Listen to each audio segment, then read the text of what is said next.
третье — автоматизация остановок, четвертое — молодежная школа урбанистики, пятое — покрытие из переработанной резины, шестое — УУБАС, седьмое — пуговитель бродячих собак, восьмое — раздельный сбор мусора, девятый — установка баллардов и десятое — универсальная спортивная площадка.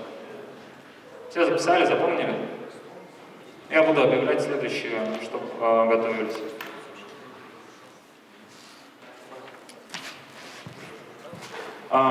Дорогие друзья, дорогие гости, давайте начинать. Рад всех приветствовать и видеть. Тимур Батович, вы так скромно присаживайтесь. Вы эксперты, пожалуйста, тоже.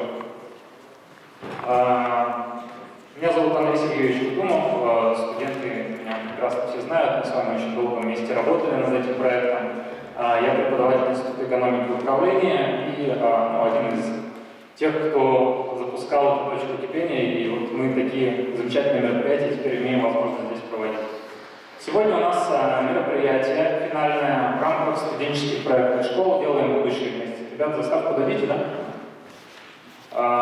Это мероприятие организовано Агентством социальных инвестиций и инноваций. Это автономная некоммерческая организация с города Москвы, которая выиграла президентский грант и в 5 регионах России нашла вузы-партнеры, и вот Бурятский государственный университет стал одним из вузов-партнеров. И, наверное, более подробно о проекте и о том, как он развивался, как пришла эта идея, я хотел пригласить нашу главную гостью сегодня. Это директор программы Агентства социальных инвестиций и инноваций Оксана Борисовна Манистрайненко. Давайте поаплодируем, поприветствуем. Оксана Борисовна, пожалуйста, вы как инициатор, можно сказать, этого проекта, пожалуйста, расскажите, что нас сегодня ожидает. Спасибо, если не возражаете, я маску сниму, да, так для какого-то такого более личного общения. Но, во-первых, огромное спасибо Бурятскому государственному университету за то, что нас поддержали. Как я говорила, да, к сожалению, или, может быть, к счастью, реализация проекта, она выпала на, в общем-то, не самое простое время, когда мы вынуждены были вообще адаптироваться к тому, что происходит, но и та, в общем-то, технология, которую мы изначально закладывали, ее тоже пришлось в срочном порядке пересматривать и адаптировать. И, соответственно, без вас, без руководства вуза, без нашего бессменного координатора, конечно, это бы не получилось. Действительно, с нами в этом проекте участвует 5 регионов. И как бы изначально проект задумывался как студенческие проектные школы по тематике национальных целей и национальных проектов. И мы посчитали, что действительно исключительно важно, когда мы задумывали проект, чтобы те люди, которые живут на своих территориях, да, которые определяют будущее своих территорий, они как-то более проактивно и более политически отнеслись к тому, где они будут жить к 2030 году. Поэтому сегодня, я надеюсь, мы услышим много интересных идей, часть из которых, возможно, останется на уровне идей, ничего страшного, главное, чтобы вы попробовали. Часть, возможно, перерастет во что-то большее. Мы победителей, я думаю, одного-двух человек, наверное, да, мы решим, мы очень ждем на стажировке в Москве. Буквально вот уже совсем скоро, 21 марта, стажировку подготовили мы таким образом, чтобы все федеральные институты развития, или большинство федеральных институтов развития смогли ответить на ваши вопросы, вы могли бы пообщаться с теми организациями, которые поддерживают молодежные проекты. Ну и всем сегодня удачи. Нам очень повезло, не знаю, я смотрю на солнце, и работать совершенно не хочется. Вот я признаюсь честно, да, когда в Москве плюс 20 и серо, то здесь вообще совершенно такой замечательный теплый прием мы устроили. Еще раз большое спасибо университету за поддержку, потому что да, мы оцифровались гораздо быстрее, чем мы планировали. И вы очень оперативно подстроились под то, что случилось, и надеюсь, что, вообще вдвойне приятно после нескольких месяцев таких зумных встреч наконец-то увидеть живые лица и живые эмоции и улыбки, поэтому давайте приступим к работе скорее и послушаем, что же получилось в итоге. Спасибо большое. Спасибо большое, Оксана Борисовна. Я все-таки предоставлю еще слова паре добиться. У нас от лица университета, руководство университета Иван Сергеевич Логинов, руководитель управления по связям с общественностью, приветствует студентов. Здравствуйте, уважаемые. В первую очередь хочу поприветствовать студентов. Спасибо вам большое, огромное, как я всегда говорю, за ваше участие, сопричастность, за то, что вы тратите свое время, усилия и участвуете в проектах. По крайней мере, пытаетесь выиграть и выдвигаете свои идеи, гипотезы. Также хочу поприветствовать наших уважаемых гостей. Вот для вас, ребята, скажу, что на самом деле вот этот мостик с момента зачатия, рождения идеи до его реализации очень часто бывает гораздо короче, чем даже нам кажется.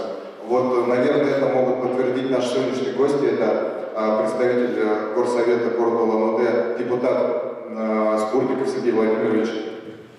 И представитель администрации города, того органа, который конкретно принимает, реализует, выделяет бюджетное финансирование и так далее. Это Вадим Медеев, к сожалению, отчество запомнил, извините. Хочу вам пожелать отличной работы, прекрасных проектов, победы, в первую очередь, как уже Оксана Борисовна сказала, что большие призы ожидают и вплоть до презентации и возможной стажировки в городе Москве. Поэтому желаю вам удачи и в добрый путь. Спасибо большое, Иван Сергеевич. Да, Иван Сергеевич действительно очень важный момент сказал, что у вас, ребят, сегодня возможность свои идеи донести до представителей органов власти нашего города. Так получилось, что у вас был выбор, да, какими направлениями заниматься. Изначально, когда у нас были с вами вебинары по хакатонам, то вы могли выбрать разные сферы. И вот большинством голосов, большинством мозговых штурмов так получилось, что вы выбрали не тему здравоохранения, не тему культуры и не волонтерства, а именно городского развития. Это означает, что нашей молодежи, в принципе, я считаю, я убежден, не безразлично то место, где мы все с вами живем. И сегодняшние идеи как раз-таки должны будут как-то показать то, что вам интересно, то, что вас волнует. И я уверен, коллеги, уважаемые гости, сегодня дадут качественную обратную связь, подскажут, как дальше двигаться, и, может быть, какие-то уже мы договоренности достигнем, либо какие-то предложения услышим. С вашего разрешения я, наверное, в конце слово предоставлю, подытожить и дать обратную связь. А сейчас мы давайте уже приступим к работе. Итак, первый проект. Пожалуйста, команда, которая предлагает нам идею создания Улан-Удэ ночных рейсов общественного транспорта. Пожалуйста, выступающие, давайте поприветствуем, поддержим. Не забываем про регламент. У нас 5 минут на выступление. Я регламент держу и буду сигнализировать, когда время закончится. И от 3 до 5 минут на вопросы. Чингис, пожалуйста. Можно ли?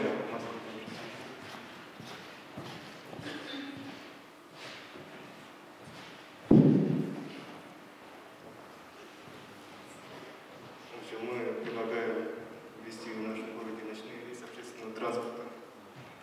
Можно, пожалуйста? Там пульт ты можешь сам переключать. Да. Цель проекта – это организация движения общественного транспорта в ночное время. Национальной целью является улучшение комфортной городской среды в 1,5 раза. Большая часть населения работает в вечерние смены, некоторые даже заканчивают позднее 12 полуночи, из-за чего они вынуждены пользоваться услугами такси, тратя на это значительную часть своей заработной платы. Не все работодатели оплачивают дорогу с места работы до места проживания.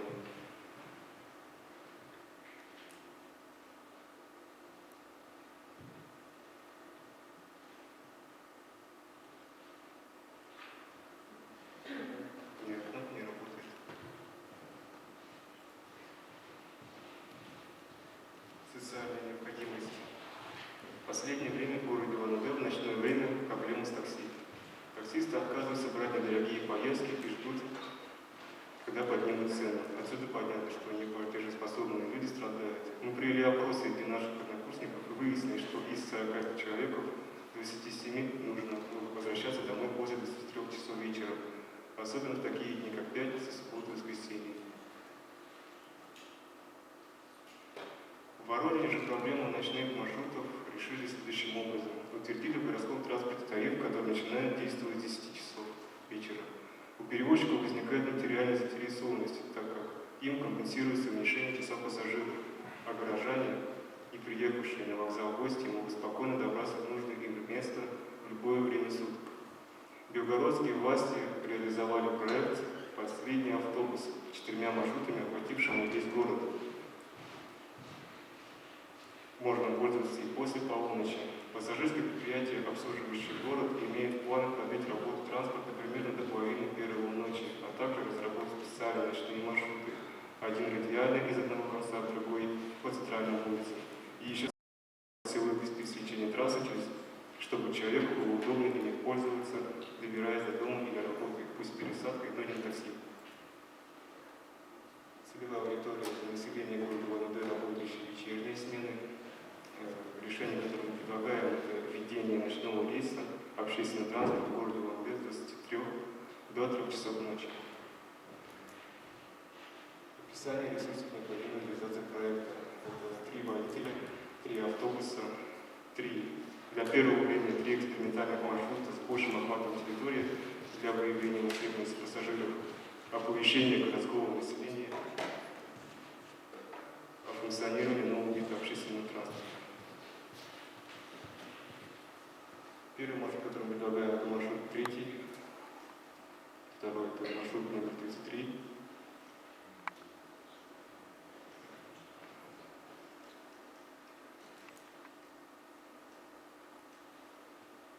Третий маршрут номер 40. Механизм реализации. Что требуется?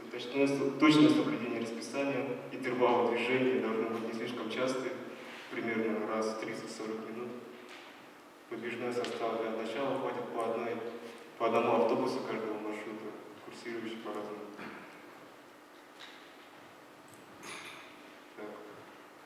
Цена, первоначальная стоимость проезда будет составлять 48 рублей. И информативность. Люди должны знать об этих маршрутах. Как минимум, это понятное расписание остановок. На данном слайде вы можете видеть этапы реализации. Первый этап — это построение экспериментальных маршрутов. Второй — проведение переговоров с администрацией города на реализацию проекта. Третий — это подготовка транспорта. Четвертое — оповещение городского населения о маршрутах следования ночного общественного транспорта. Пятое — введение первых экспериментальных маршрутов. Шестое — это оценка эффективности построенных маршрутов. Седьмое — это доработка экспериментальных маршрутов. И восьмое — это введение постоянных маршрутов ночного общественного транспорта. Минута осталась. Будут выделены 3 автобуса для ночного рейса общественного транспорта с 3 часов вечера до 3 часов ночи. Работа в ночное время оплачивается в повышенном размере, устанавливаем коллективным договором. Заработок работника за месяц составит фиксированная зарплата плюс 20% от часовой тарифной ставки. Работа в ночное время. На данном слайде вы можете видеть расходы и рентабельность. Расходы составят примерно около 112 тысяч рублей. Чтобы покрыть все расходы, необходимо за ночь перевозить в среднем около 150 человек.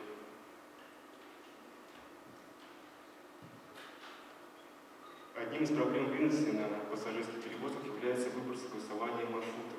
Дело в том, что развозить пассажиров... Время закончилось? Заканчивайте.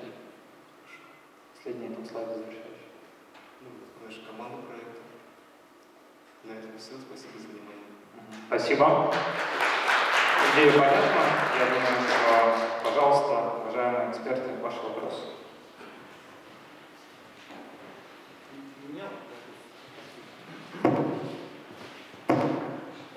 Спасибо большое за интересную презентацию. У меня вопрос. Почему 3 маршрута и почему 3, 33 и 40? То есть 2 вопроса получается. Почему 3 автобуса? Почему 3 маршрута? 3 маршрута, потому что они с большим охватом территории. То есть для того, чтобы выявить более востребованные места пассажиров, которые часто посещаются в ночное время суток. То есть вы проанализировали именно эти маршруты, выбрали обоснованно, да, а не просто так? Как бы они с одного конца на другой город. С одного конца на другой город. Географически, да, то есть вы выбрали.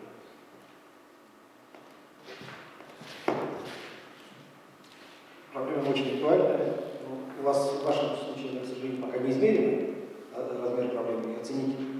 загрузку пассажиров, ну, наверное, будет тяжеловато. То есть для этого надо какие-то более массовые, более объективные исследования. Потому что в ночное время, пятница, суббота, воскресенье, надо сразу ночных клубов стартовать, чтобы нормально организоваться. Смотрите, чтобы на будущее. Есть несколько препятствий. Первое, вы установите там 48 рублей. К сожалению, утвержденный тариф является фиксированным 24 рубля. И, возможно, максимальный тариф 26 рублей для экспресс-автобусов. Все больше в городе. Устанавливать тариф выше нельзя. К сожалению, это будет препятствие. Можно устанавливать тарифы, дифференцированные, только на межмуниципальные маршруты. То есть маршрут, который сунут из города до Брика. Вот это может быть в вашем случае такой выход в лазейку. Еще, допустим, третий маршрут, интервал движения в 30-40 минут невозможно. У него сейчас интервал движения час 40. От одного конца с возвратом и еще раз.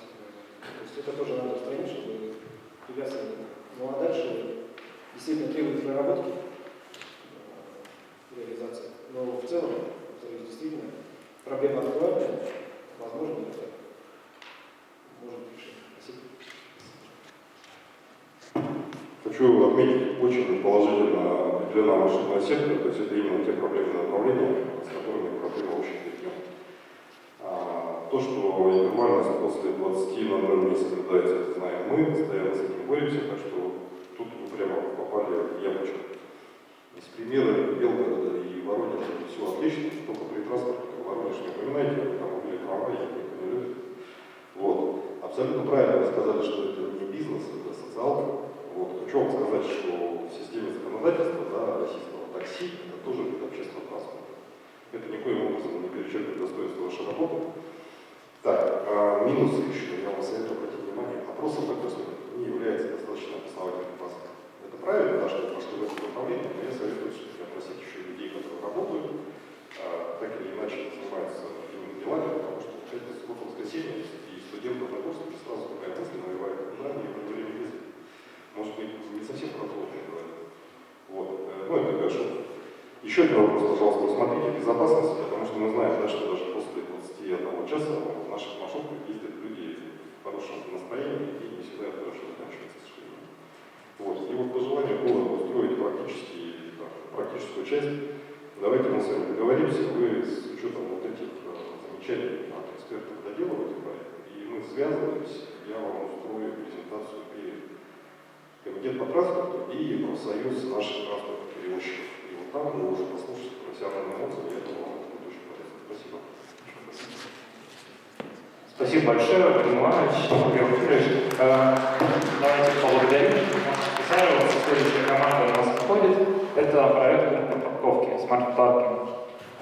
Я думаю, я надеюсь, что команда первая услышала. И, то есть, ребята, вам необходимо проект доработать, и вас готовы дальше слушать и, может быть, внедрять, да, если он действительно подтвердит свою необходимость. Да, конечно, пожалуйста.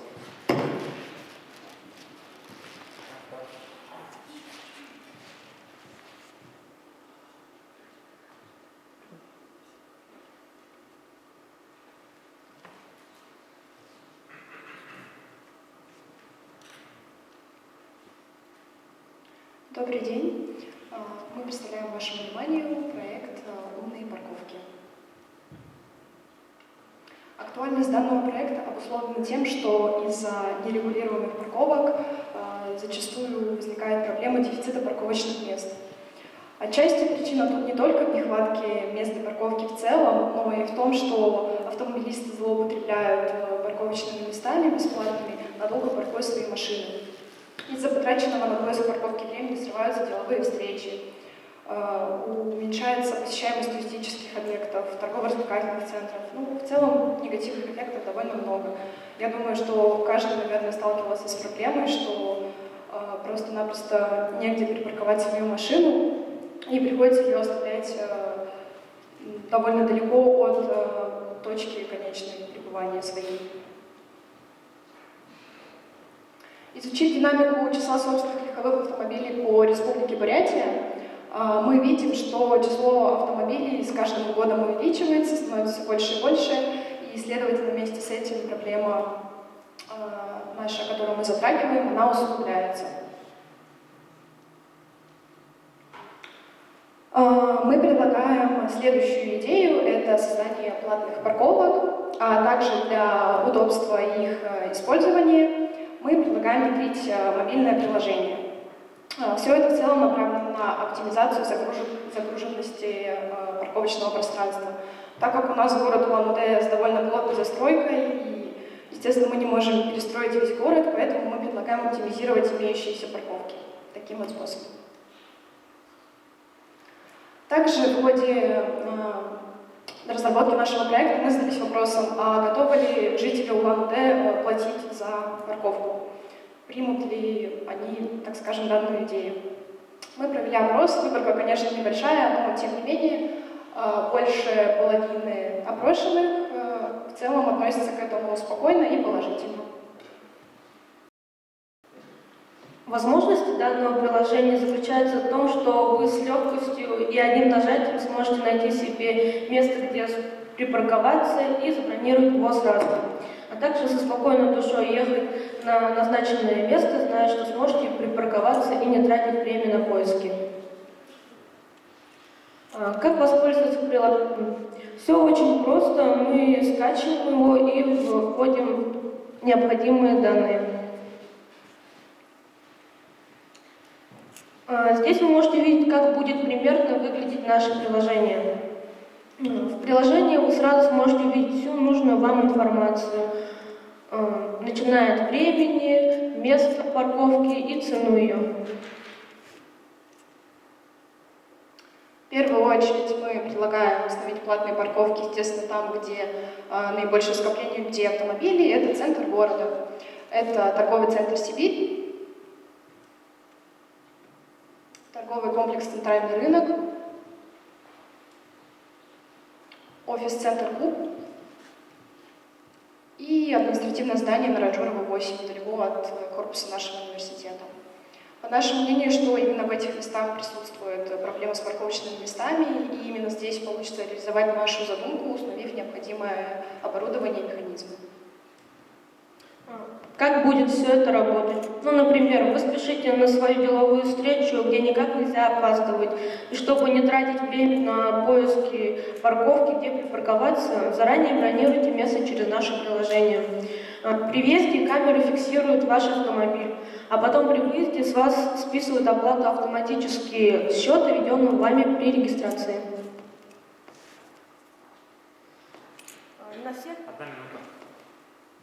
На всех парковках будут установлены умные камеры, с помощью которых будут отслеживать свободные места на парковках. Также они будут фиксировать номера вашего автомобиля, время въезда и выезда. В расходы проекта входят у нас камеры, прожекторы, опоры, шлагбаумы и знаки парковки. И общая сумма за 4 парковки у нас выходит 476 600. Здесь мы посчитали приблизительную доходность от каждой парковки. Вот вы можете цифры увидеть на слайдах.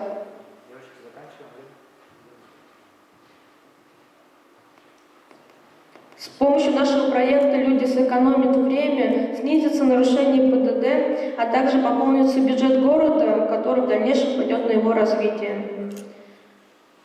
Здесь вы можете видеть наш план-график, из которого нами выполнено 4 пункта. Так, время. Завершаем. И это наша команда проекта. Спасибо за внимание.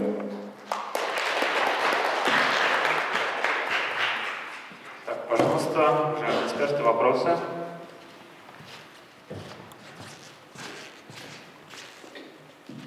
Спасибо большое, очень. Ну, на самом деле, с каждым днем это все более актуальный проект. И количество опрошенных эксплуатаций, в принципе, достаточное количество, не больше 10% погрешности. Поэтому примерно картина такая и есть. И на самом деле противников платных парковок гораздо меньше, чем все думают. Я бы, честно говоря, добавил в первую очередь площадь советов в это приложение, потому что там все равно все одни чиновники находятся. Пусть ездят на общественном транспорте. Все пользуются.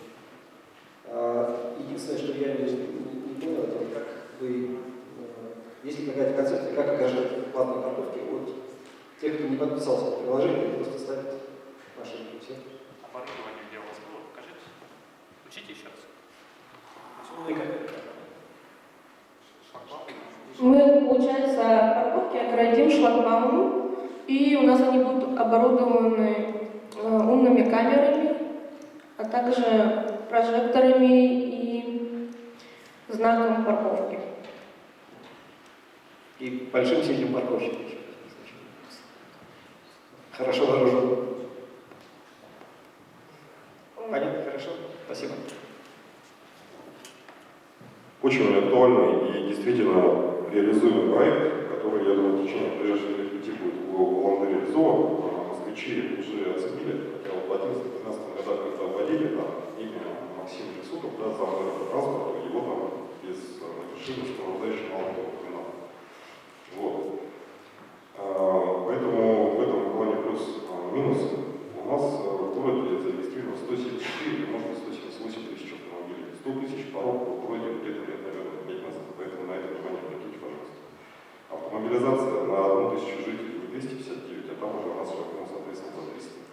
Так, цель проекта не повышение качества городской среды, это немного не о том, это скорее по организации дорожного движения. Ну, вернее, она тоже подходит, но организация дорожного движения, она больше подходит. Так, по инфраструктуре Сергей Владимирович абсолютно верно сказал, что вы немножко ошиблись в расчетах. То есть вот мы сейчас работаем с московской компанией, да, которая по концессии предлагает зайти на парковочные места. У них объем затрат порядка 200 миллионов рублей на 2500 парковочных мест. Проблема в том, что у нас на сегодня посчитано по центру в целом только около 700. То есть сейчас мы будем ковырять еще почти 1500. Это раз. 30 рублей в час за одно машинное место это многовато, даже в Москве, как бы, это нормально для Москвы, для Улан-Удэ это надо чуть меньше ставить. Вот. И самая глобальная ошибка, да, то, что противников парковочных пространств может быть не так уж много, да, но шумиха в СМИ, да, с точки зрения того, что государство и город хотят нажиться на автомобилистов, запрещает парковаться где попало. В этом плане будет большая, поэтому здесь еще часть расходов по обработке информационной будет добавлено. Вот. С точки зрения практической части, как раз завтра у нас прилетает с Москвы команда, вот эта концессионная. Мы через Александра Евгеньевича связь держим. Тогда завтра у вас команда большая, красивая, я вижу. Ну, 1-2 человека, пожалуйста, нам определите. Если вы хотите послушать как бы реальные действия, которые принимаются, может даже вопросы, пожалуйста, приглашаем. Все. Спасибо. Еще один короткий вопрос. Меня интересует чисто механизм и оргструктура проекта.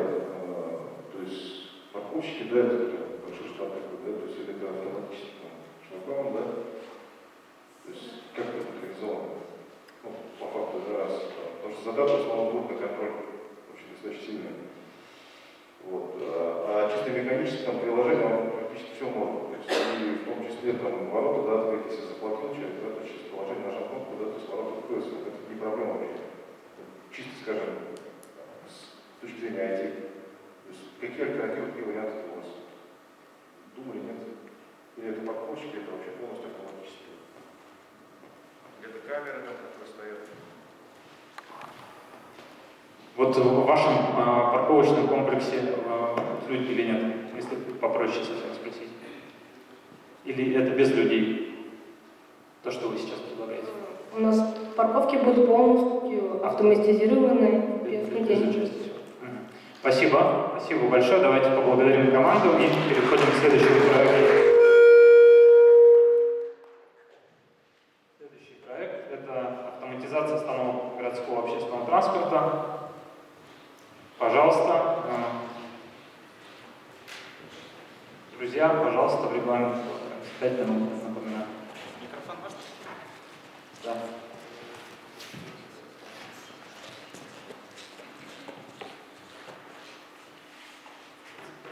Добрый день. За последнее время облик городов России стремительно меняется.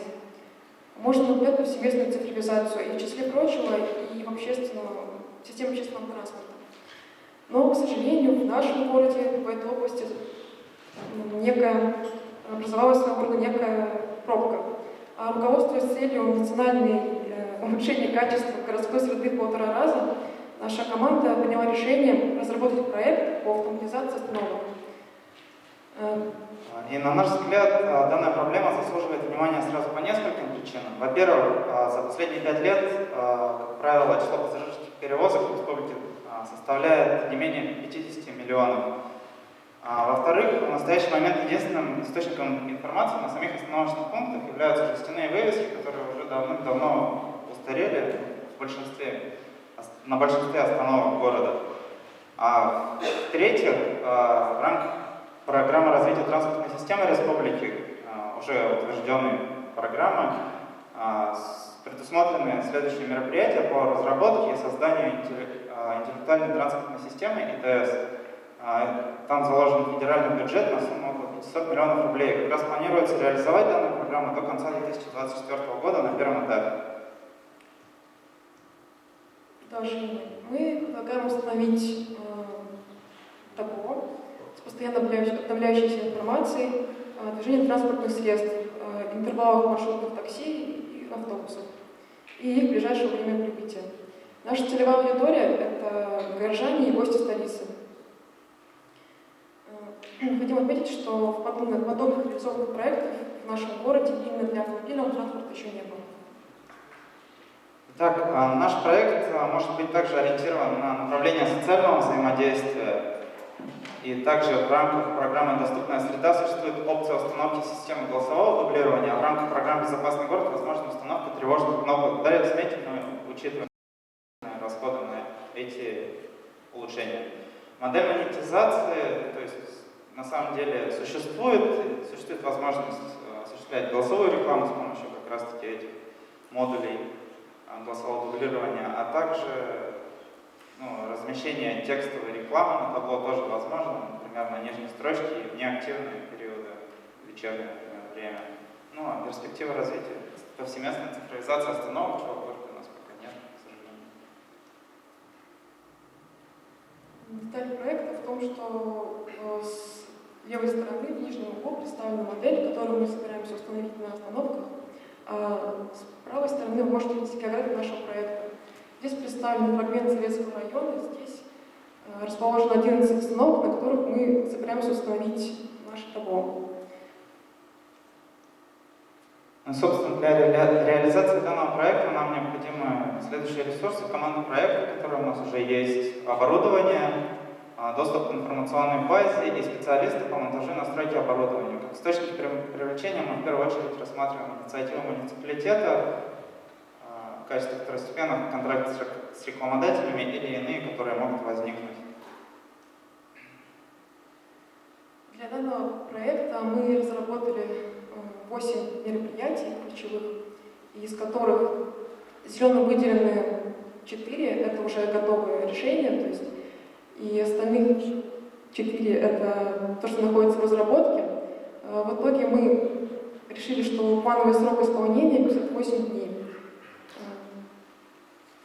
Ожидаемый срок до завершения реализации, при условии, что переговоры как раз пройдут достаточно быстро, 28 дней. Собственно, смета проекта по ключевым позициям. Собственно, зеленым вы можете видеть на слайде то, что входит в базовую комплектацию. Это, собственно, табло и все, что входит к их закупке, установке, монтажу и дополнительному расходу на дальнейшую реализацию проекта. То, что плохо видно, но это светло-желтый, и полный итог — это дополнительные расходы, связанные также с установкой модулей звукового дублирования и тревожной кнопки вызова службы 112. Собственно, на этом все, что мы в целом хотели сказать о нашем проекте. Команда проекта представлена 6 людьми. Спасибо за внимание. Мы готовы выслушать ваши вопросы.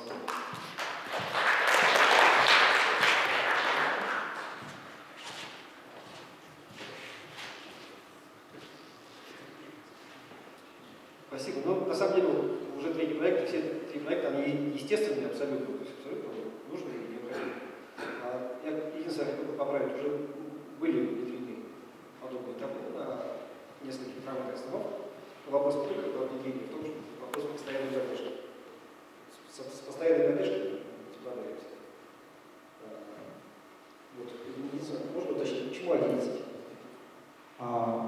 Это основной транспортно-туристический маршрут города, вот как раз включает эти 11 ключевых остановок. Ну, вы знаете, по городу у нас расположены такие схемы для ознакомления для также приезжих людей. И, собственно, вот мы выбрали 11 ключевых остановок, которые подпадают под этот маршрут и наиболее загруженными, в принципе, являются. Уточните, как, в какой среде ИТС управляют, интеллектуальной транспортной системы? То есть, как бы там проект, он в основном касается управления движением через светофор интерактивный. У вас просто сейчас на транспорте уже установлено почти на всем есть ГЛОНАСС, то есть и отслеживать его для этого не обязательно привязываться к ИТС. Мы проводили переговоры с компанией, которая как раз таки обладает правами на информацию, которая обладает серверами, которые поступают вот эти вот данные с маршрутных такси. Но все эти данные направляются в администрацию, и как бы, то есть, вообще, то есть мы сегодня как раз таки еще раз уточняли с менеджером само функционирование этих табло, конкретно этих моделей, и оно вроде как, скажем так, без выключения, оно гладкое, то есть, условно, поддерживать это возможно. На самом деле данные для этих табло, они доступны в том же WGC сейчас открыты, и вполне можно пользоваться. Да, там просто возможны накладки, какие-то неточности, желательно работать именно с сервером, который получает. Вот. Мы это рассматривали, мы это прорабатывали. Понятно, в принципе, то есть я сразу могу сказать, что городские власти к этому открыты, и это, включая этот бизнес-план, мне кажется, это, наверное, реализуемо очень быстрые сроки.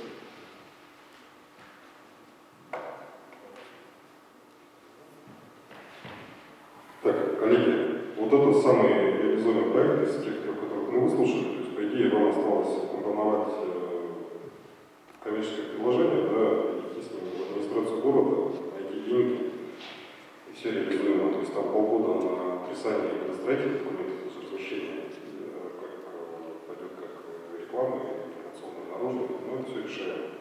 Вот, поэтому только вперед. Что касается комфорта городской среды, я терпел, но сейчас просто поиздеваюсь. То есть, смотрите, повышение комфорта городской среды, качества городской среды в 1,5 раза. Это откуда такая цифра? У нас на сегодня в ОМД индекс качества городской среды 153 балла. Стоит задача к 2024 году поднять ее до 240 баллов.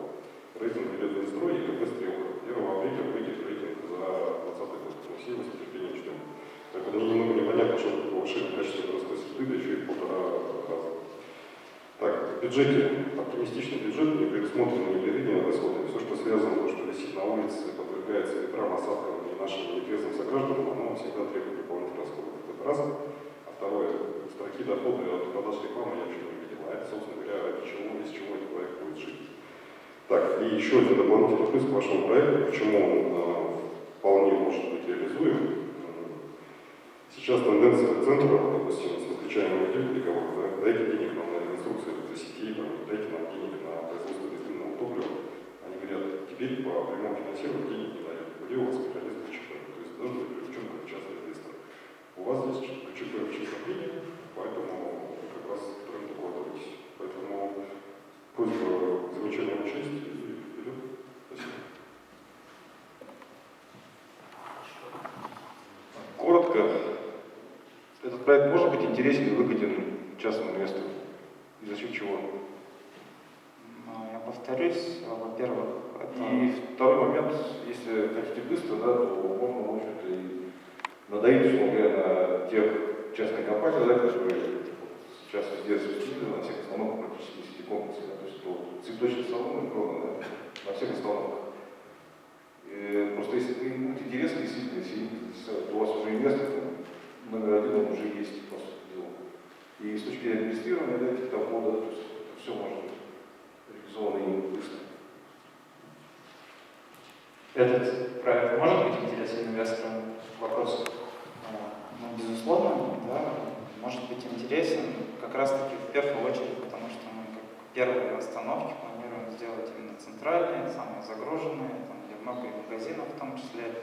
И в в целом шаговой доступности. Условно, человек, придя на остановку, услышав о том, что всего там 10 метров направо и вы найдете прекрасный цветочный магазин, вот, например, то достаточно действенная реклама. Но единственное, вот такой комментарий как от авторов проекта, наверное, что все-таки в наиболее загруженные часы рекламу такую лучше не подключать. Но это уже такие наши размышления. А вот я хотел еще прокомментировать, вы сказали по поводу улучшения городской среды, так называется. Я прокомментирую сейчас. Спасибо большое, давайте поблагодарим. Ребят, один из реализуемых проектов. Спасибо.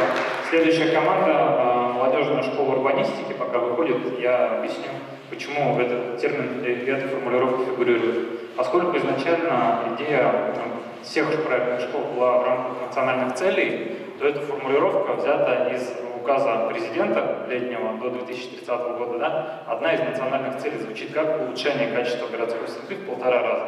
И, соответственно, ребята все свои размышления вели вот в рамках этого. А как мы можем помочь улучшить, в принципе, качество нашей городской среды? Ну, а 1,5 раза это, да, действительно вопрос к авторам этой формулировки, но он взят из официального документа. Итак, пожалуйста, следующий проект «Молодежная школа урбанистики». Добрый день, уважаемые члены жюри, уважаемые участники. Очень рады приветствовать и находиться сегодня здесь. Итак, наш проект «Молодежная школа урбанистики». Итак, актуальность проекта, наверное, хочется рассказать коротко небольшую историю перед тем, как начать. Когда-то, сравнительно недавно, к нам обратился профсоюзный комитет администрация БГУ с предложением устроить конкурс и реализовать конкурс на постройку детских площадок возле 4 и 5 корпусов общежития. У нас сразу появились энтузиазм, активисты, которые этим решили заняться, но, к сожалению, мы не знали, как к этому подойти и не смогли реализоваться в срок. Итак, национальная идея – это улучшение качества городской среды в 1,5 раза и описание проблемы. Это то, что помимо улучшения городской дворовых площадок спортивных у нас существует, к сожалению, вынуждены признать множество проблем во дворах. Наверное, согласятся то, что и обращений, да, каждый день бывает очень много, да, и на самом деле людей, которые хотели бы изменить что-то в своем дворе или вообще в городе больше, допустим, статистика по запросам Яндекс, да, то есть сверху по Бурятии детские площадки только за февраль, ковидный месяц 22, и спортивные площадки 12, это был за месяц в Бурятии. И за ковидный 2020 год по всей России уже 30 тысяч запросов в Яндексе по России и 18,5 тысяч за прошлый год, который, как мы помним, для нас немного печален. Также мы, чтобы оценить наш проект, обратились к экспертному мнению, к одному депутату Адамадатнику Народного Урала. Он оценил наш проект, сказал, что реализация данного проекта способствует новому, наверное, диалогу между горожанами и властями, позволит быть лучше, быть услышанными и найти реальные, хорошие, востребованные проекты. Дальше, предложение мы же предлагаем. Так, для начала наша аудитория – это активные граждане, студенты и работающая молодежь. Мы предлагаем создать школу, создать новый механизм взаимодействия с властями, обучить школу, точнее даже курсы, как грамотно составлять различные планы работ с направленностью на улучшение городской жизни, среды, основными выходами на контакт, как выходить на эти контакты, как взаимодействовать с властью, какие программы федеральные существуют, к сожалению, многие о них не знают, и как их войти тоже не знают многие. Также мы хотим обучить принципу формирования комфортной городской среды, принципам финансовой поддержки проектов. Как же мы предполагаем этот механизм реализации? Наверное, нового ничего нет. Это набор участников среди студентов, не только, наверное, БГУ, но и всех вузов, СУЗов города Улан-Удэ, проведение тренингов, мастер-классов, как все это организовать, как все это правильно оформить. конечно же, защита проектов и реализация по итогу. Вот, кстати, вот про защиту немного подробнее. То есть прошедшие обучение люди будут защищать свои проекты перед комиссией, в состав комиссии будут входить потенциальные заказчики. Например, так, с помощью заказчиков самые лучшие работы будут иметь возможность пойти на реализацию. Кто будет? Потенциальные заказчики, ну, допустим, депутаты различных уровней, муниципальный, региональный, федеральный, вот, допустим, по 16 округам обратятся, ну, будут 10 участников нашей школы, мы обратимся к Сергею Владимировичу, он может выбирать самые востребованные, лучшие проекты, ну, для реализации. Также помимо комитета городского хозяйства или же депутатов, можно обращаться в коммерческие структуры, в ТСЖ, ТОСы, которые бы тоже хотели улучшить свои дворы, места жительства и готовы скинуться и заплатить. 30 секунд осталось. Ну и по итогу мы меняем подход к распределению бюджетных средств на улучшение городской среды. Бюджетные деньги будут направлены на улучшение, направлены на самые обоснованные и подготовленные проекты. Потенциальный заказчик может сразу на месте оценить готовые проекты. Подведение, ну то есть, так уже, наверное, уже говорили, как будет проведение курсов, тренингов и мастер-классов, обучаемость людей базовым навыкам в данной сфере, и данный проект может быть регулярным. Ну, то, что необходимо, наверное, это в первую очередь постоянное местонахождение, ну и подобное, что нужно курсам, просто время, так, примерный график. Работа, почему в конце года, наверное, можно сказать, распределение бюджета на следующий год происходит примерно в конце и начале года, то есть чтобы заранее было известно потенциальным заказчикам. Время закончилось, завершаем. Вот. Спасибо, готов ответить на ваши вопросы. Спасибо большое. Пожалуйста, вопросы. Спасибо за презентацию. Тема настолько злободневная, да, что даже не знаю, с чего начать. Проект «Федеральная комфортная городская среда» он у нас уже 3-й год реализуется. Сделали кучу дворов, но, к сожалению, наши местные архитекторы, архитектурное сообщество и конкретно чиновники администрации, да, мои коллеги, они трактуют ГС как такой менее безопасной, качественной дороги. То есть мы видим, что эти деньги тратятся на асфальт и бордюры во дворах, в то время как там можно было сделать красивые, полноценные детские спортивные площадки, какие-то разные фишки, архитектурный, ландшафтный дизайн и так далее. Ну, федеральный проект это и предусматривает. С этим действительно есть большая проблема. Вот, поэтому определенная перспектива у вас есть, но она зависит от того, насколько уже прокачан именно ваш опыт, да, то есть с кем придется иметь дело, кто эти люди, которые будут обучать, где они тренировались, какие у них есть успешно реализованные проекты. Ну, мы с вами первый раз видимся, да, поэтому я не могу этого оценить. А так, да, давайте работать, и у нас еще есть предложение по вот сейчас, с 14 апреля по 30 мая, вот в этом году как раз таки за объекты комфортной городской среды поменялась система голосования. Все это будет голосоваться в этот период на сайте госуслуги. И там нужны нам и студенты, и волонтеры, и лидеры общественного мнения. Поэтому, если есть желание посотрудничать, давайте вперед. Спасибо. Хорошо, спасибо. Пожалуйста. Да, я бы тоже дополнил, что вот именно ФКГС, формирование комфортной городской среды, это федеральная программа.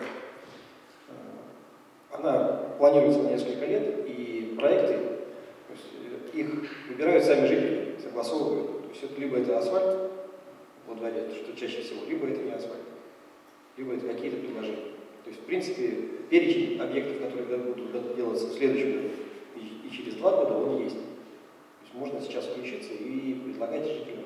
Ну, может, кто-то живет как раз в таком дворе, который будет реконструироваться в течение ближайших 2 лет. То есть можно отработать с управляющей организацией, с нами, с депутатами, с администрацией района.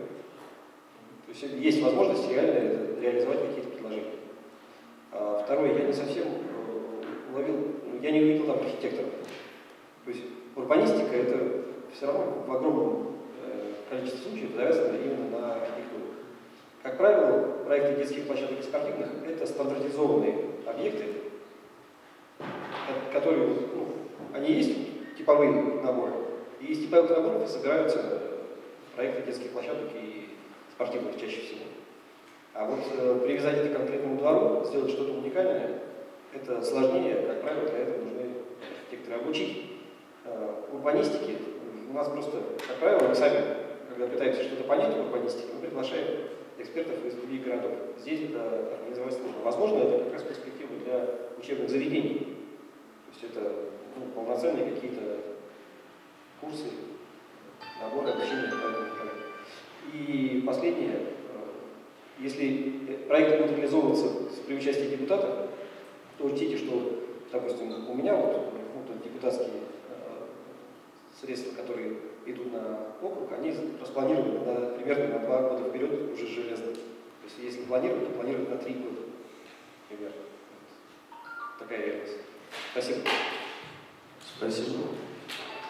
И, уважаемые коллеги, в качестве ремарки хотел пригласить вас снова еще раз, может быть, более подробно посетить точки кипения БГУ.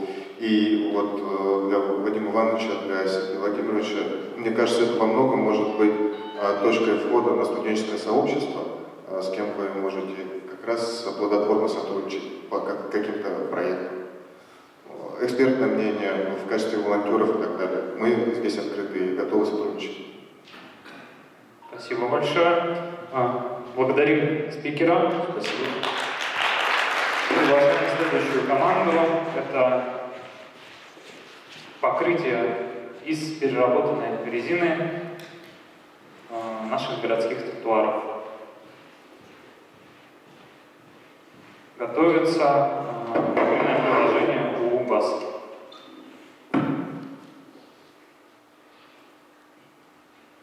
Всех приветствую. Название нашего проекта – это покрытие из переработанной резины. Актуальность проекта. Наш проект направлен на повышение качества городской среды. Наша цель – это установка покрытия из резиновой крошки, которая снизит травмоопасность из-за наледенений. Нас просили указать, на какую статью администрации мы попадаем, и бюджет города Улан-Удэ за 2020 год. Вверх я вынес строчку создания качественной и комфортной среды проживания. Мы хотим попасть в это направление. Проблема скользких тротуаров. Здесь, по данным газеты «Информполис», некоторые места показаны скользкие. И этой же газетой была составлена карта, где указаны такие места. Мы лично прошлись и расчеты делали на этих данных. Что такое резиновая крошка, с которой будет наше покрытие? Это продукт вторичной переработки шин, покрышек и довольно широкая сфера применения, где мы можем это сделать. Преимущества, самые основные, это термоустойчивость к перепадам температуры, не скользит, является ударопрочной и так далее. Что мы предлагаем? Мы предлагаем установить резиновое покрытие на особо людных скользких местах. Целевая аудитория – это население города Улан-Удэ. Еврозон, как пример. Мы сделали фотографии на Еврозоне, вы видите покрытие. Мы хотим сделать также механизм реализации. Мы собираемся, если что, надо будет монетизироваться, мы готовы оказывать услуги частному сектору. Нам необходимо оборудование, помещение, рабочий материал, конкретно пройдемся по каждому пункту. Материал. Резиновая крошка. У нас в Улан-Удэ есть единственный республиканский мусороперерабатывающий завод, который делает эту крошку. И такой нюанс отмечу, что чем больше мы крошки у них закупим, тем больше покрышек и резины на специализированных свалках они переработают. То есть это в том числе и вопрос экологии. Потом нам надо полиуретановое связующее, пигмент красительский, технические нюансы. Какое оборудование нам нужно? Это смеситель шнековый, термовалик, тачка садовая, почковерт вертикальный, 2 валика, весы складные. Итого это выходит на 177 тысяч и доставка 30 тысяч из Москвы. План-график проекта. Грубо говоря, в мае мы начинаем аренду складского помещения, в июне мы уже готовы работать. Стоимость материалов. Только материалы на квадратный метр выходит до 730 рублей. И 4 локации мы выбрали. Сделали фотографию и скриншот с 2 ГИСа. Площадь революции, это итого покрытие выходит на 300 квадратных метров. То есть длина 200 метров, ширина 1,5 метра. Остановка площадь Советов 350 квадратных метров. Улица Ирбанова 285 метров.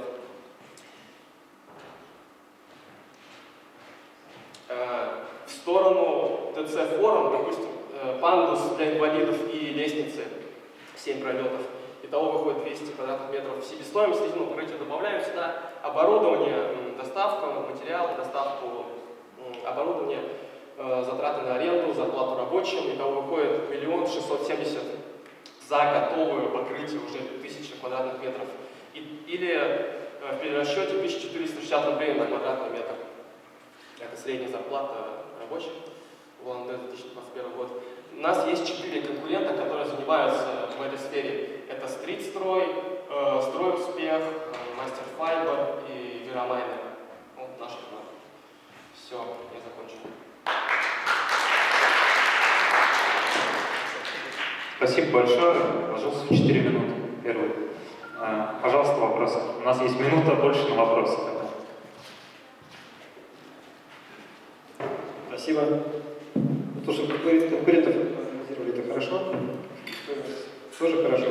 Единственное, это не все конкуренты. Я укладывали детскую площадку на Смольного 54 по 900 рублей. Сколько? 900. Ну, это 2-сантиметровый такой. У вас какой заложен? У нас 10 миллиметров. Ну, сантиметр. Да. Толщина. Вот. Я покупал 2-сантиметровые, но это производители из Кабанского района. То есть вот в этом всем это все сантиметровое покрытие, да? Монолитное, не квадратное.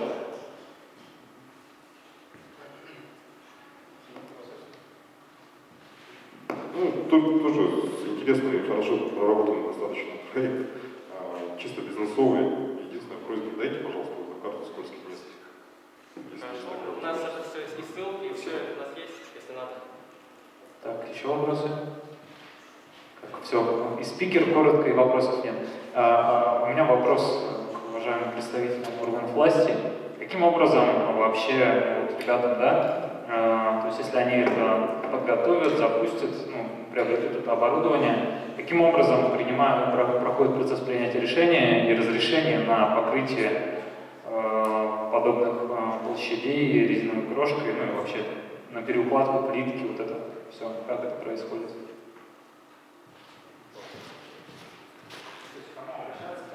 Ну, здесь стандартная процедура. Комитет городского хозяйства, торги по 44-123 закону, прямым контрактом, по-моему, до 300 тысяч.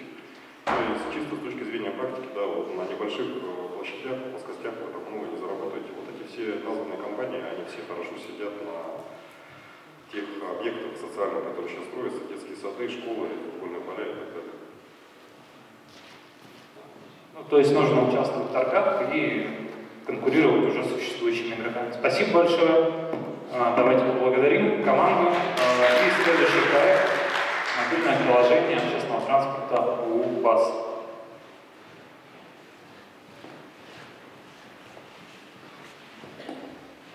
Здравствуйте, дамы и господа. Мы презентуем наш проект «Мобильное приложение общественного транспорта УБАС». Ритм жизни современного человека с каждым днем стремительно растет. Однако развитие такой же важной вещи, как общественный транспорт, не поспевает за ним. Человеку необходим удобный, качественный общественный транспорт для передвижения и комфортной жизни. Мы каждый день испытываем ряд на себе некоторых проблем, присущих общественного транспорта нашего города.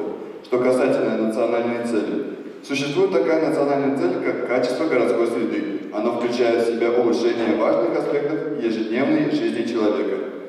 В эти аспекты входит развитие общественного транспорта. И именно для этого направления мы ищем решение путем создания приложения УБАС. В нашем городе, как во многих других городах России, существуют некоторые сложности, проблемы с общественным транспортом. Наше приложение может решить такие проблемы, как отсутствие или нарушение расписания маршрутов, отсутствие электронно-платежной системы для удобства жителей города Улан-Удэ и необходимость пользоваться несколькими приложениями для передвижения. Считаем важным упомянуть, что они приводят к тому, что жители все чаще задумываются или покупают свой собственный автомобиль, что приводит к транспортному коллапсу в час пик. Наше приложение должно помочь решить и эту проблему путем популяризации общественного транспорта.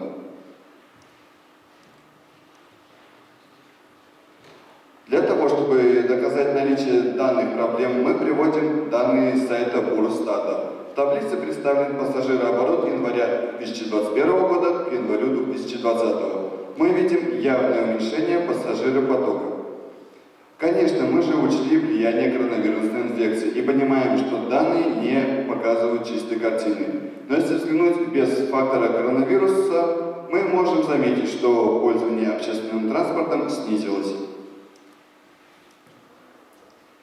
На втором слайде мы можем увидеть динамику темпов прироста пассажиропотока автомобильного транспорта.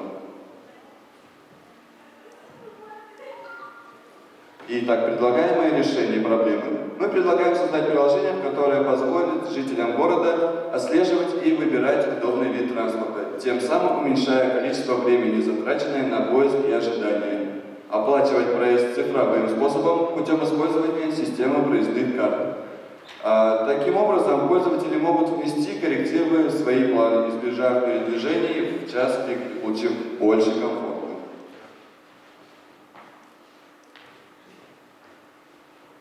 Итак, механизм реализации. Работает это приложение так. У вас интегрированы все виды транспорта, и у пользователя есть возможность проложить маршрут из точки А в точку Б оптимальным способом и посмотреть, где на данный момент находится нужный нам транспорт. Он может выбрать один из трех способов оплаты проезда. Платить отдельно за каждую поездку, купить проездной на общественные виды транспорта, плюс возможность краткосрочной аренды велосипедов и, наконец, купить за определенную сумму месячный проездной на все возможные виды транспорта, включая такси в пределах центра города и прокат велосипедов. Здесь мы хотели показать, какие приложения, как оно будет выглядеть. Нашей целевой аудиторией являются жители города Улан-Удэ, пользующиеся общественным транспортом. Заинтересованными лицами выступают муниципалитет, университет и бизнес. Отличие проекта: мы делаем интеграцию способов передвижения. В приложении можно отследить нужный маршрут или трамвай. Будет возможность арендовать велосипед или машину, заказать такси. Возможность оплаты любым удобным для нас способом. Как говорилось уже ранее, мы предлагаем разные способы оплаты. Можно платить за каждую поездку отдельно. Все необходимое в одном приложении. Можно пользоваться одним приложением, не переключаясь, как это происходит сейчас. Допустим, если мы заходим в Тугис, там нам просто предлагают маршрут из точки А в точку Б, и как можно доехать, допустим, только на общественном транспорте. А у нас в приложении можно будет, допустим, с точки А до точки Б доехать тремя разными видами способов.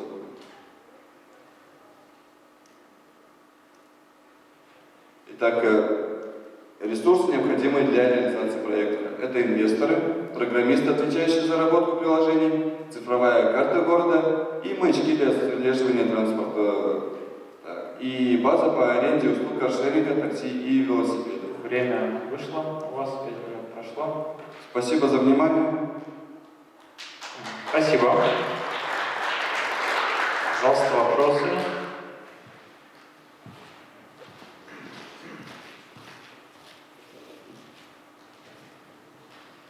Ну, на самом деле, надо сказать, такая немножко идеалистичная модель. Все-таки часть этих функций уже реализована, не только в Тугисе, но и в Бастру 3 есть сервис такой. И в Тугисе, на самом деле, думаю, может, я ошибаюсь, открыл, посмотрел, есть автобусы, то есть можно общественный транспорт выбрать, можно личный, можно пешком. Ну, то есть, единственное, добавить точки аренды велосипедов или там байков, которых пока, в общем, нету. В целом, больше пока не знаю. То, что да, понятно. Направление-то интересное, правильно, часть его реализована, какими силами вы это сможете делать, и каким бюджетом. Бюджет же тоже здесь у нас пока ничего нет. Ну, тут сильно бюджет и не нужен, тут главное договориться допустим, с муниципалитетом, ну, то есть с транспортными организациями, которые предоставят доступ, чтобы мы могли отслеживать их транспорт, чтобы потом в дальнейшем указывать на картах, ну, допустим, в нашем приложении, где этот транспорт находится, и где он будет, грубо говоря, проект через час, это тоже рассчитывается... Понятно. Вам, в любом случае, вам нужна картографическая основа.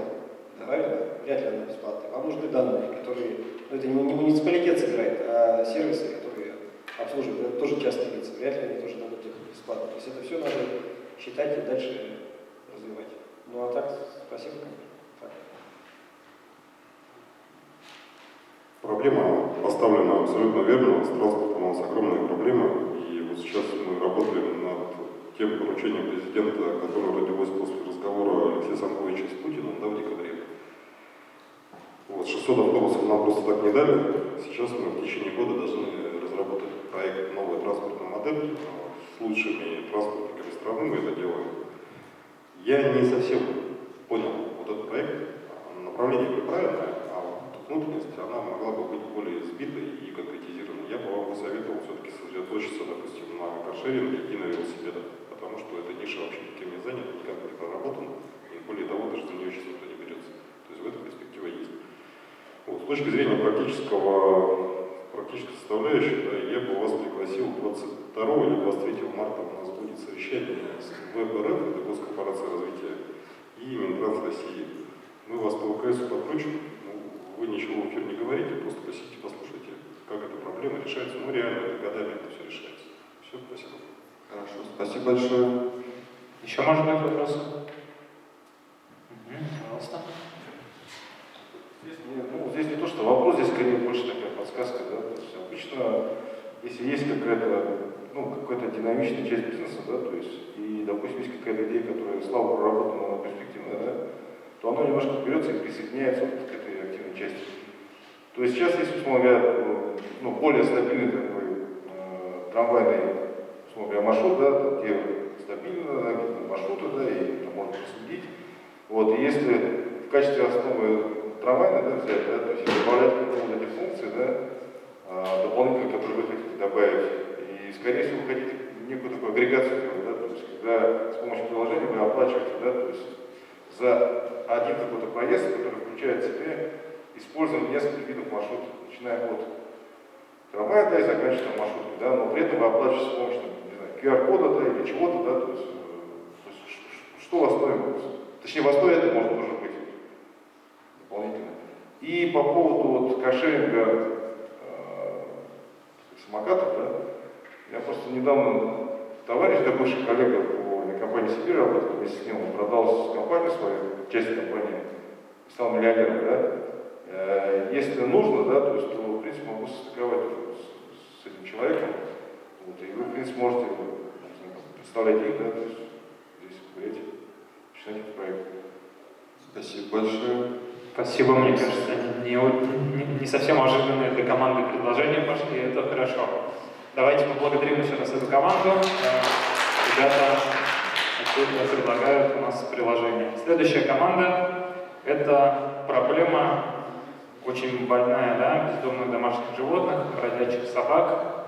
И следующая команда попробовала подумать, как можно помочь людям с этой проблемой. Пожалуйста.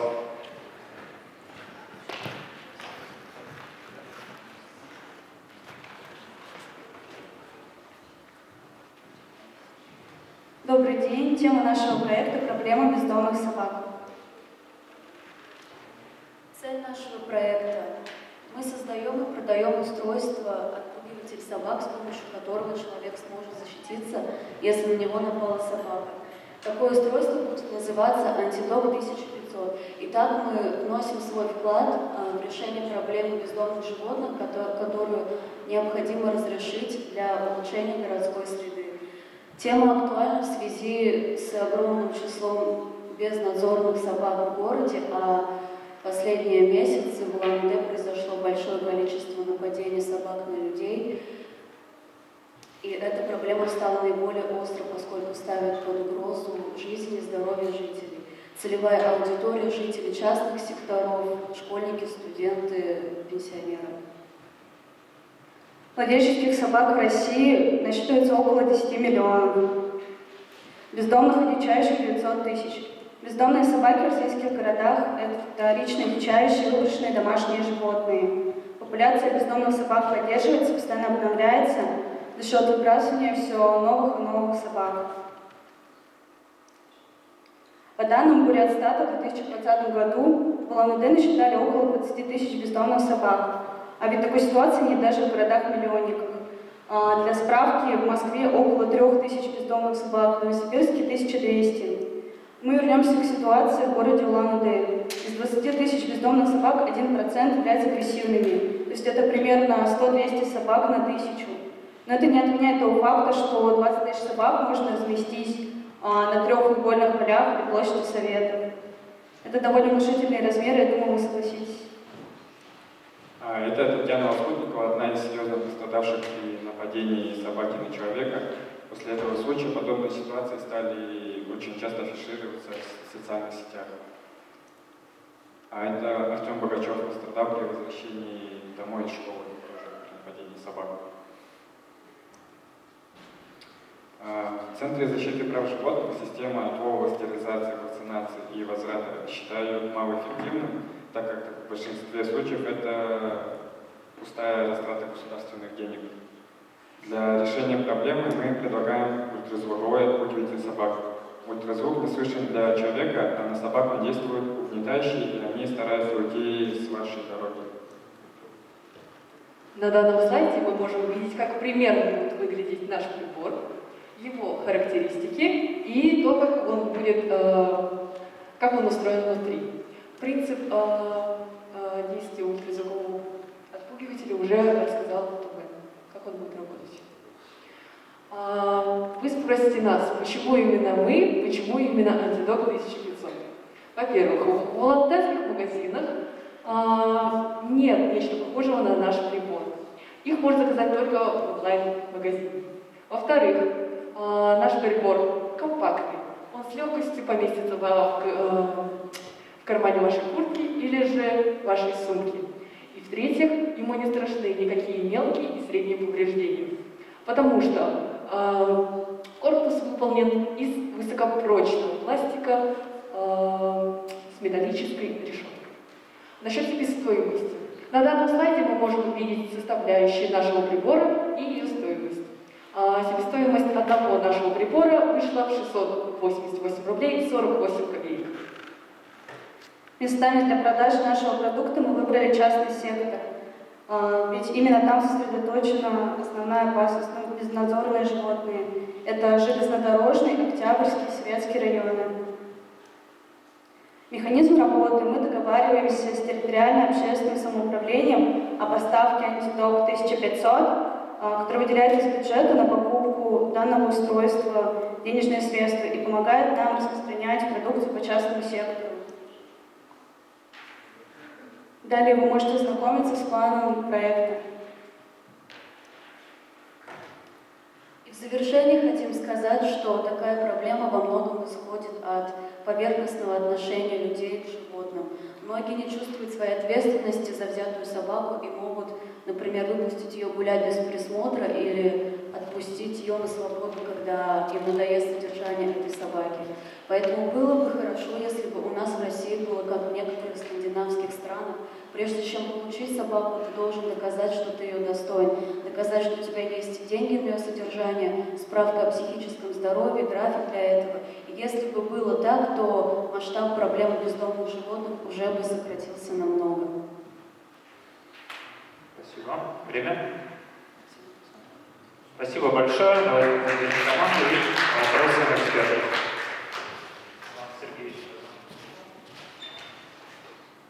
Ребят, ну сразу первый совет, если тем более у вас схема есть, знаете, как оно должно выглядеть, просто запрототипируйте, привезите жучку, включите его, покажите, что она боится, это самая лучшая презентация работы. Что касается по самому проекту, вы вообще внимание аналогам не уделили, да, есть эти электрошокеры, отпугиватели, вплоть до китайских, они, по-моему, там 200-300 рублей стоят. И больше внимания нужно уделить, наверное, в маркетинг, да, как вы будете продвигать свой товар и каким образом продавать через личные продажи или что-то вот в этом роде. В принципе, все в сторону. Мне кажется, это чисто бизнесовый проект, поэтому самый простой в качестве советов и предложений. Спасибо. В реальности не хотелось, чтобы вы переоценили рынок, потому что рынок, скорее всего, переоценили. То есть в реальности сколько таких продуктов вы сможете продать, по крайней мере, в Бурятии. Вот я сомневаюсь, что у вас больше 100, там, больше 10 вы продадите. То есть проблема сознания, проблема это одно, да, что собаки есть, а по факту купят ли люди вот эту штуку, да, прибор, да, не факт. Поэтому надо тут как раз провести вот эти опросы, исследования, да, то есть насколько реально они готовы купить. Второе, здесь можно подсказка, да, расширить функционал. То есть, может быть, откупить от чего? Там, от всех видов животных, да, там, от крыс, от чего там, от комаров, да, от насекомых разных, да, тогда эта штука очень становится интересной. Да, тем более, если будет 300-400 рублей купят. Спасибо за советы. Так, следующий. Вот это как раз моя презентация, конечно. Потому что я действительно несколько месяцев как раз занимался тем, что в том числе исследовали работу приборов. Судя по дизайну, это мы взяли корпус прибора частотом 11. Но на самом деле, с точки зрения маркетинга и стоимости, то он стоит порядка 1300-1500 в интернет-магазинах.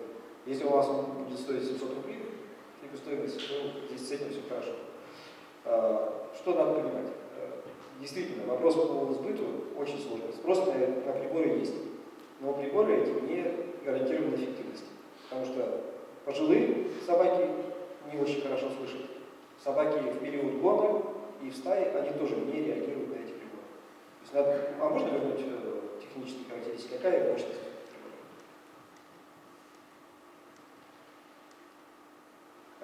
Следующий. Это вот именно корпус, такой продается прибор, частотом 11, называется, если это именно в этом корпусе используется. Следующий можно? Какой? Не вижу мощности. 0,25 Вт. Да. Это мало, совсем мало. То есть в итоге я протестировал в том числе и стационарные приборы. Мы на системе.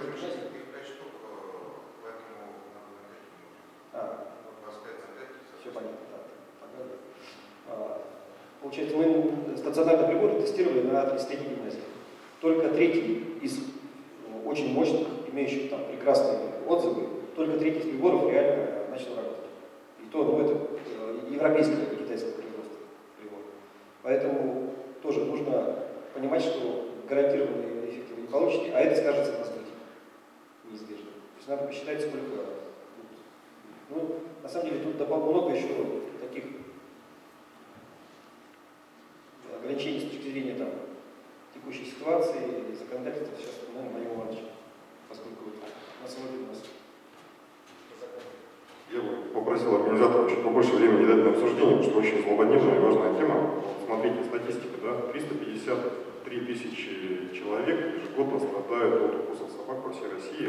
Это почти 1000 человек ежегодно. Так, данные Бурятстата 20 тысяч собак, я, честно говоря, подвергаю их сомнению, да, скорее всего, мы взяли их из СМИ и к этому приписали Бурятстат. Может быть, я ошибаюсь, но точно такого Бурятстате не могу быть. Поэтому проблема действительно важная. С точки зрения презентации проекта, мне кажется, не совсем оправданно применять, именно показывать примеры Татьяны и Артема, да, потому что для людей это трагедия и немного некорректно, могу ошибаться. Вот. Сейчас, что мы сделали, да? За 2 месяца, 25 декабря по 28 февраля с улицы Улан-Удэ фактически убрано 10 тысяч собак, то есть 9800 с копейками. Это все хорошо. Хорошо то, что у вас тут покерки есть, да? Плохо то, что в следующей зиме эта популяция становится в полном объеме, и такие случаи повторятся. Понятно, что мы страхуемся, и вот для того, чтобы этого избежать, мы сейчас вышли законодательной инициативой по изменению федерального закона. У нас мэр вступил в полемику с обязательным комитетом Госдумы, там формат есть такой, который он сопринялся, он вообще как Конституцию Бурятии остановит. Вот. Для того, чтобы постраховаться, написали письма во все муниципальные образования России. Получили ответы от Челябинска, Магнитогорска, Нижнего Новгорода, Самары, Калининграда, Краснодара, Магадана. 100% муниципальных образований поддерживают нашу инициативу по внесению изменений в федеральный закон, который предписывает режим ОСВВ. То есть на сегодня он фактически не проработан, и особенно в сибирских городах он работать не может. Пока мы это делали, да, 9 марта в Кызыле, столице Тувы, девушка погибла от укуса собак. В какой-то Уральской республике объявили правовой режим повышенной готовности, поэтому проблема очень актуальная. Конкретно по этим штучкам Сергей Владимирович сегодня сказал. Если у вас есть желание, если у вас есть идеи, как помочь и животным, как помочь и жителям, то я бы на вашем месте немножко проект переориентировал на создание питомника для собак. Дело в том, что у нас емкость питомников на сегодня всех вместе 2,5 тысячи. Да, 2,5 тысячи собак, они переполнены. Что делать осенью, никто не знает. На это будут выделяться деньги, в том числе республиканские, федеральные, поэтому вот такой совет, и там будет и практическая польза от вашей работы, ну и там, наверное, что-то заработаете. Спасибо. Спасибо, хорошо. Хорошо, спасибо. Еще вопросы? Нет? Тогда поблагодарим команду. И приглашаем следующий проект. Внедрение раздельного сбора мусора в организации.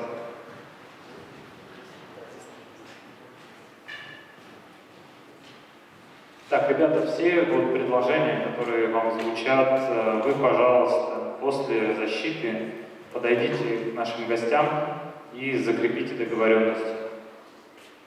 Не убегайте сразу бегом на проект, который вас ждет. Я знаю все куда. Готовы? Да. Все, можно. Так, всем здравствуйте. Сегодня мы готовы вам представить свой проект «Раздельный сбор мусора». Национальная цель. Микрофон ближе. Национальная цель, в общем, это эффективное обращение с отходами производства и потребления.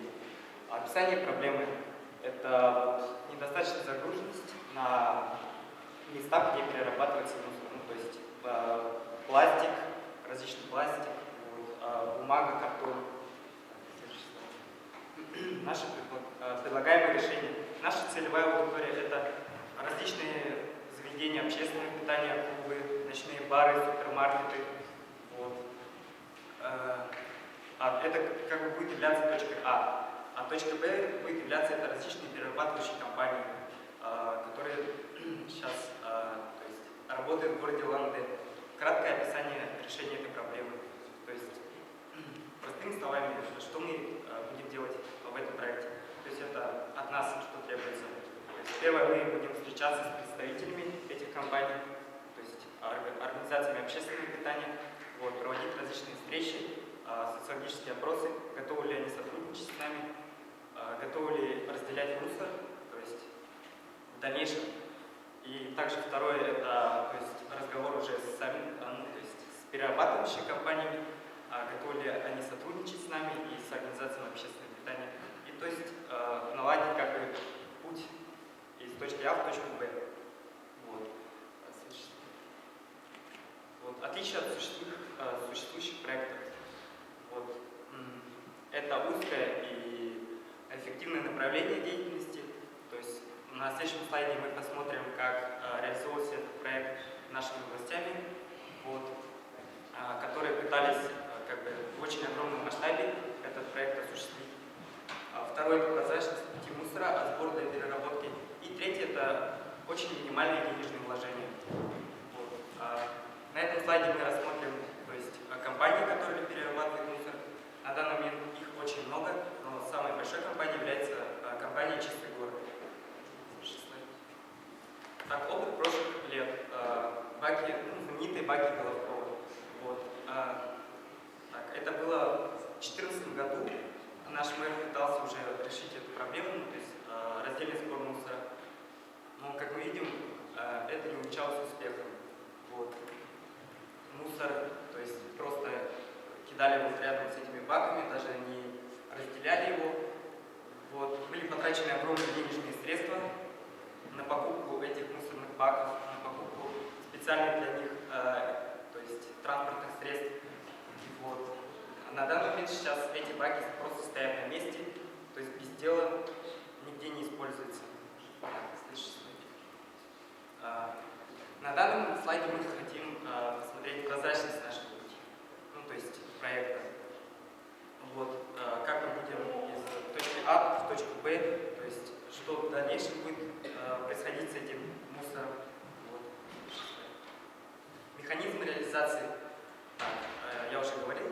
Первое – это узнать, какие компании готовы с нами сотрудничать, готовы ли они мотивировать своих сотрудников, информировать вот, о раздельном сборе мусора. Так. И третье – это, ну, то есть,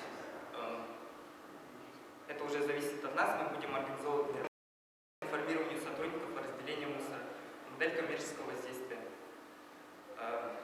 Предприятие, сотрудничая с нами, получит снижение затрат на 20-50% за счет снижения объема смешанных отходов. Так. Мотивирование и информирование сотрудников. Это уже нам нужно договариваться с представителями компании, как они будут мотивировать своих сотрудников, то есть проводить различные конкурсы, там, премии, выдавать сертификаты на покупку товаров и услуг. Вот. И обязательно в конце каждого месяца мы бы хотели, чтобы они выкладывали небольшой отчет, вот, кто как справился со своими обязанностями. Также, вот, 30 секунд. Это вот примерная инструкция для работников, которые мы хотим им предоставлять. Модель коммерческого воздействия. На данном слайде мы видим, что в среднем компания тратит порядка 50 тысяч в год на, то есть, различные контракты с Эко-Альянсом. Вот мы видим тарифы, единые тарифы на услугу регионального оператора Эко-Альянса по обращению с твердыми коммунальными отходами. Ребята, время очень коротко, 20 секунд. Плюсы и минусы. Плюсы от предприятия, работающих с нами, это коммерческая выгода. Также мы собираемся проводить пиар компании на телевидении. Минусы — это трудности на первых этапах. Второе — это очень длительная и кропотливая работа с персоналом. Так, ресурсы. Ресурсы. Время. Финальный слайд. Спасибо.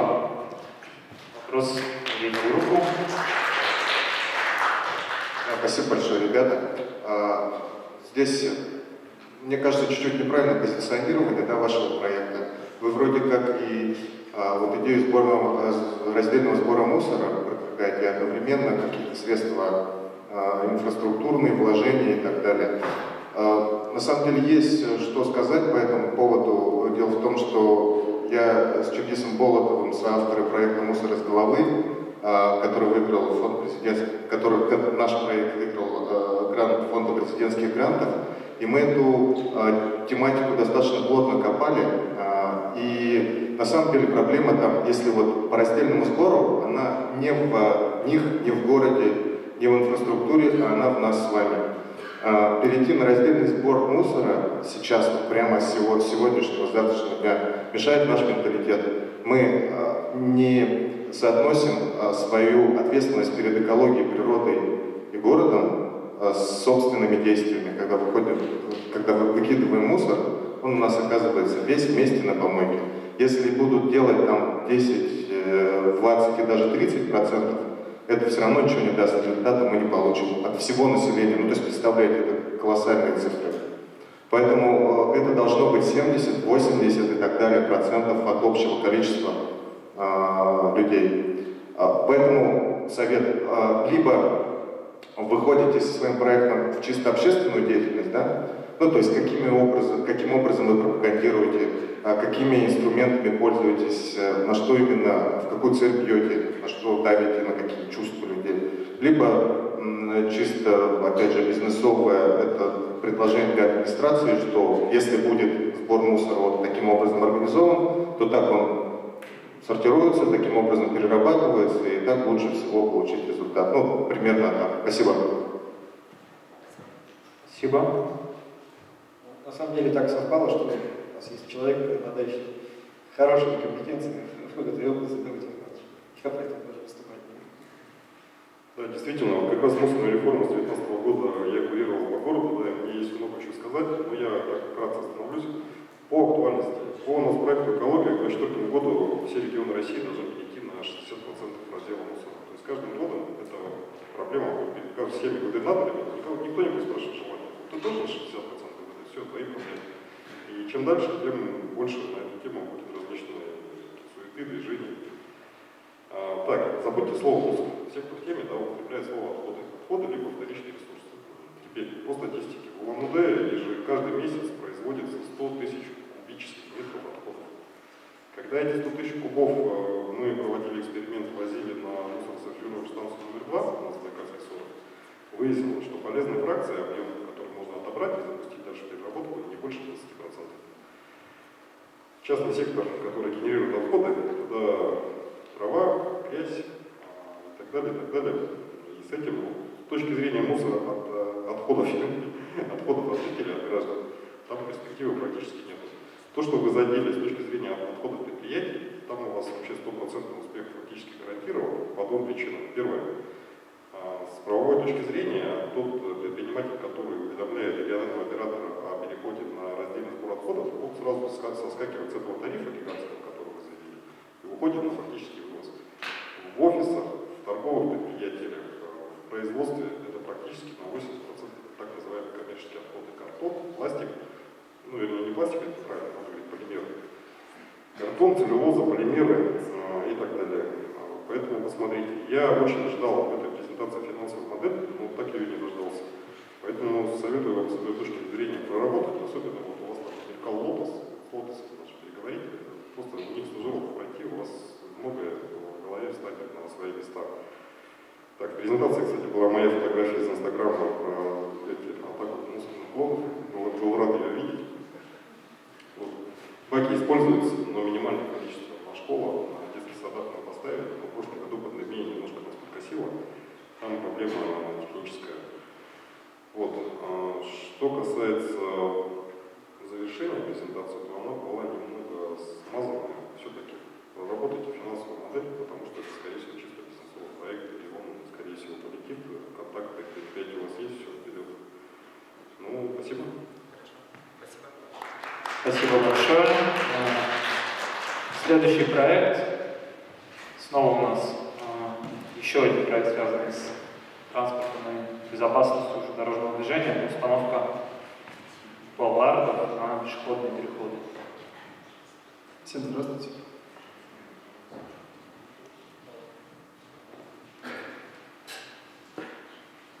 Наш проект называется «Установка баллардов на пешеходный переход». Что такое балларды, я объясню чуть позже, для начала немного статистики. Самым распространенным видом ДТП в регионе на 2021 год остаются наезды на пешеходов. Таких фактов на 2020 год зарегистрировано 165. Каждое шестое ДТП происходит по вине нетрезвых водителей. По вине водителей в состоянии опьянения совершено 75 ДТП, в результате которых 19 человек погибли и 118 получили травмы различной степени тяжести. По неосторожности пешеходов произошло 69 ДТП, в результате которых 12 человек погибли и 60 травмированы. Чаще всего наезды на пешеходов происходили в Октябрьском районе, таких случаев 67. Тут пример пешехода в Октябрьском районе. А в железнодорожном районе 48 случаев. В Советском 22. То, что объединяет большинство этих пешеходов, это их абсолютная неустроенность. То есть на фотографии видно типичный пешеход Лондона. Единственным признаком наличия здесь перехода является знак, стоящий сбоку, при этом зачастую прикрытый ветками деревьев или автобусами, грузовиками, едущими по крайней полосе, и зебры подстертые. Забыл здесь упомянуть, что обычно еще неправильно делают бежачих полицейских, если кто-то водитель не понимаете.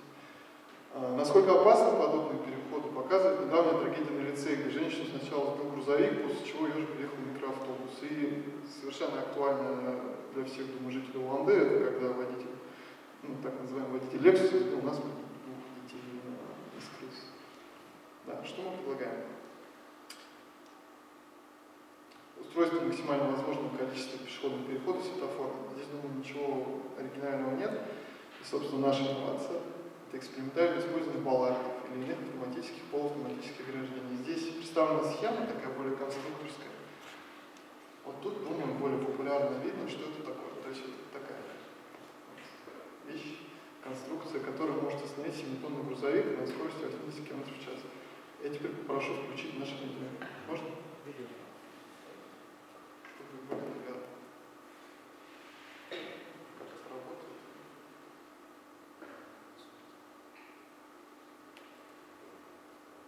Сразу скажу, видео не мы делали.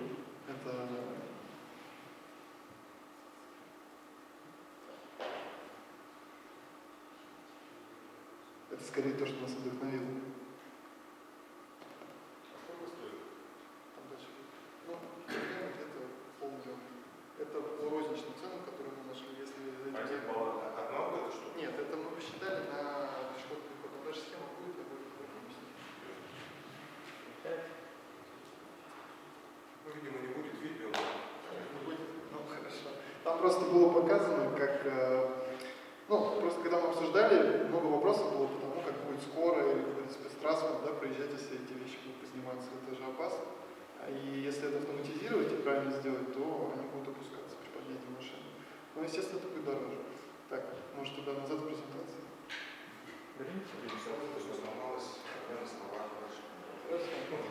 Так вот, значит, как это будет выглядеть на практике? В среднем пешеход занимает 4-5 метров. Конечно, ну, правда, ситуация, мы считаем поэтому. Соответственно, в среднем их нужно примерно 8, чтобы ставить их либо через метр, либо через 1,5. Ну, понятно, что чем хуже, тем безопаснее для пешехода. Собственно, обустройство одного такого перехода вместе с светофором мы считали по тем ценам, которые мы нашли. Если мешается государство, мешается, неправильное слово, этим займется государство, естественно, цены снизятся. Так вот, по нашим расчетам, обустройство одного перехода будет примерно 600-500 тысяч рублей. Кто-то может сказать, что это дорого, но мне кажется, нам кажется, что жизнь стоит дороже. Так. А пример успешного зажигания? Мы искали и в России, и за пределами России не нашли. И вот как я понимаю, вот это видео, которое я хотел показать, это вот... То есть за пределами России? Да. Почему? На переходном переходе. На пешеходных, а там, где нужно, например, дорогу огородить, а они поднимаются, и все, и дорога становится да. Да, это есть. Их используют, допустим, для борьбы с терроризмом. Вот я во Франции видел, у них там какой-то случай, думаю, вы не слышали, они заграждают пешеходную зону. Не переход, а, допустим, как у нас Арбат, да? У нас там просто такой забор, так скажем. Такой, получилось, да? А они делают эти булавы, чтобы скорая могла въехать или что-то еще. Вот.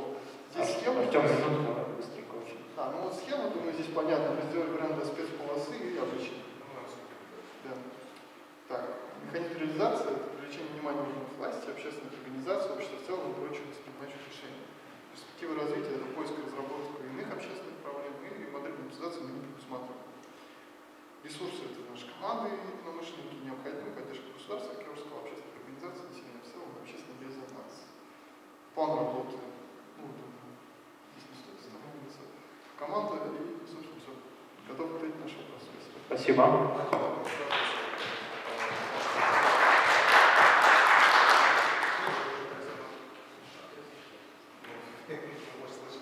Относительно законодательства как-то анализировали, позволяет нам закон Российской Федерации вот такую штуку внедрять?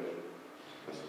Это хороший вопрос. Мы этим не занимались, скажу честно, потому что мы были ограничены по времени. Ну или, может быть, не будем в том числе. И вот как раз-таки мы делаем этот проект, нацелен на то, чтобы, если он заинтересует органы власти, ну, Министерство транспорта, в частности, да, как мне кажется, чтобы мы могли как-то поспособствовать реализации и уже в рамках законодательства существующего, если есть возможность, его реализовать. Я думаю, что здесь уже нужна какая-то юридическая консультация. Мы все-таки студенты. Всегда в проектах, где есть, скажем, затраты, да, всегда предполагается все-таки показывать еще и альтернативы. То есть альтернатива здесь, допустим, повышение освещенности, да, вот, пешехода, да, чтобы было на большом расстоянии видно, да, вот что это. Третья альтернатива, да, доставить какие-то, да, обычные разметки и все, да. Вот, то есть это, условно говоря, практически бесплатно. То есть, вот, если это сделать, это будет, в общем, понятно. Да, вот, с другой стороны, тут слагаться, принимать решения. Да, спасибо за вопрос. Мы не ушли в презентации, но я сам смотрел. То есть, если вот такие альтернативы, которые вы обозначили, туда еще можно добавить какие-то другие ограждения. То есть не только балларды. Есть еще такие, думаю, вы многие видели на железнодорожных путях, когда вот это поднимается, да. Но проблема в том, что она не настолько безопасна. Есть, если кому-то интересно, краш-тест, просто мы бы не уложились в 5 минут, понимаете, если мы все это включали. И если на словах обозначить, то, в принципе, это не так дорого, если мы хотим решать эту проблему. Если мы хотим оставить все как есть, конечно. Ну, на самом деле, это офигенная идея, связать именно светофоры с механическим устройством блокировки дороги. Это прям реально очень здорово. Ну, я тоже не видел примеров, и, насколько я понимаю, вряд ли нам сейчас законодательство позволяет, особенно на магистральных улицах, где высокая скорость устанавливать такие устройства. Но, в принципе, ну, во-первых, конечно, это надо изучить с точки зрения юридической. Если это сейчас не позволительно, то, может быть, мы попробуем выйти там, законодательной инициативой, чтобы теоретически это было возможно, а вот как уже это механически будет реализовано, действительно, вариантов тут больше, чем один. А так, спасибо. Вот.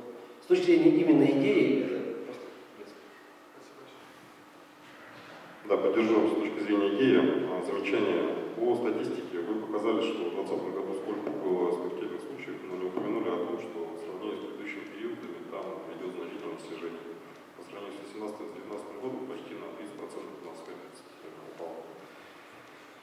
Так, по поводу случаев на железнодорожном вокзале, когда вот этот угнавший машину рецидивист сбил двух молодых людей, да, это действительно большая трагедия.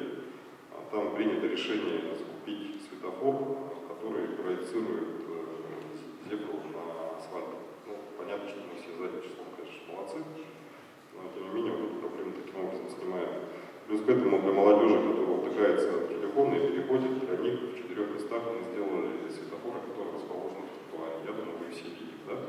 На Терешковой, еще где-то. Плюс к этому внимание к светофору мы привлекаем тем, что по своей инициативе размещаем светодиоды на светофорных мачтах. Тоже вы все видели. Так, что касается баллардов, у меня к вам задание.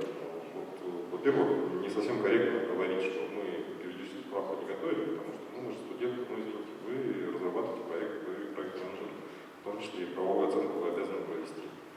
Соответственно, ну, обратитесь к юристам, у вас же есть факультет юристов, проанализируйте. У меня ощущение, что вот эти конструкции, они не пройдут по нормативам, то есть в городе мы не сможем установить.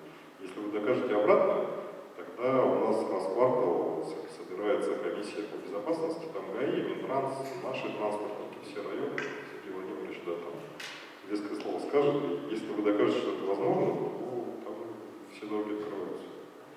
Спасибо. Спасибо большое. Это статистика, да, которая сейчас на экране только за январь-февраль 2021 года. Конечно, она очень печальная, и ребята, вашей команде хочется пожелать, чтобы продолжили этим заниматься. Я вот еще хотел немножко, может быть, возразить насчет того, что насчет эффективности вот этих мер, которые применяются. Вот вы упомянули про вот эти проекционные, про подсветку, про вот это, я не знаю, как прямо это называется. Я не уверен, что это сильно поможет как-то сократить аварийность, потому что когда водитель знает, что перед ним, ну, грубо говоря, вылезет, да, стена, будет опасаться, понимаете? Потому что, ну, я сам водитель, я понимаю, что если вот эта штука вылезет, она сломает мне бампер, и я буду это чинить. Ну, это другой подход, понимаете? А когда вот эта подсветка, это, ну, это больше на внимание, а не на вот это. Нет, если вы хотите в дискуссию вступить, да, посмотрите с точки зрения тех, кто эксплуатирует дороги. У нас зимой снег, мы посыпаем грязью, при этом дожди, вода, она застряла, встала, ночью выскочила из другой. Наверное, разбились, убились, суды все занимают сторону потерпевших, администрация несет убытки. Первое, но все-таки самое первое, посмотрите правовой вопрос. А потом уже Спасибо. Так, и финальный у нас проект приглашаем. Это универсальная спортивная площадка. Вы скинули презентацию, ребята? Да, скинули. Тогда включаем. И просим.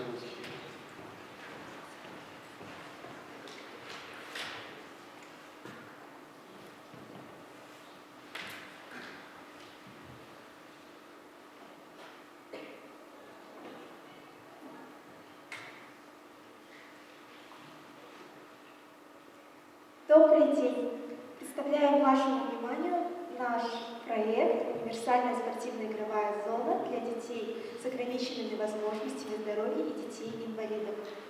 Актуальностью нашего проекта является то, что одна из приоритетных целей социальной политики России является модернизация образования в направлении доступности и качества для всех категорий граждан с АВЗ.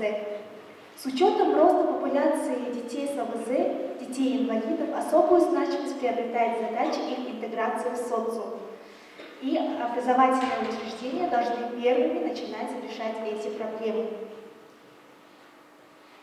С Статистика на основе данных Федерального государственного информационного реестра по Республике Бурятия по состоянию на январь 2021 года численность граждан, имеющих инвалидность, составила 79 871 человек. Из них целых 7%, а это 6253 с категории ребенок-инвалид. Отмечается ежегодный рост количества детей, впервые признанных инвалидами. На данном же слайде представлена информация по возрастным группам. Дети-инвалиды.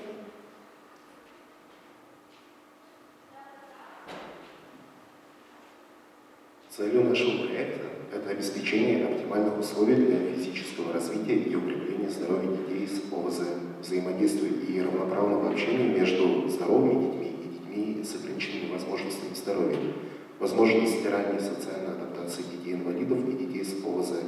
Наша задача – это провести мониторинг состояния здоровья жителей города Улан-Удэ, составить перечень необходимого оборудования и разработать проект универсальной спортивной игровой зоны.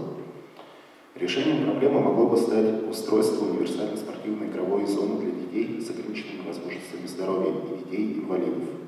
Проект предусматривает устройство и оборудование на территории МАУ СОЖ номер 44 универсальной спортивной игровой зоны для детей с двигательными нарушениями. Данная зона будет создана таким образом, чтобы не навредить обучающимся. В проект будут включены только те виды спортивного оборудования, которые способствуют развитию и реабилитации здоровья детей с ограниченными возможностями здоровья. Механизм реализации проекта. Мы тут набросали примерно перечень, с чем нужно будет проработать, чтобы проинформировать жителей нашего города. Это проведение мероприятий для детей семьи с детьми с ОВЗ, беседы с администрацией и информационное сопровождение проекта.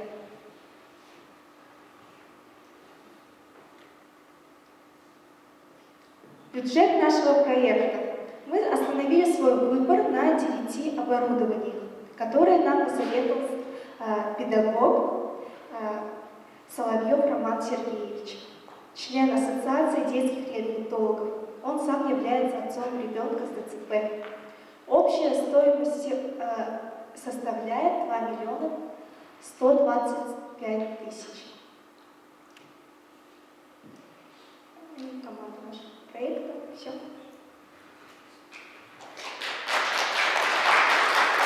Спасибо большое, вложились очень быстро.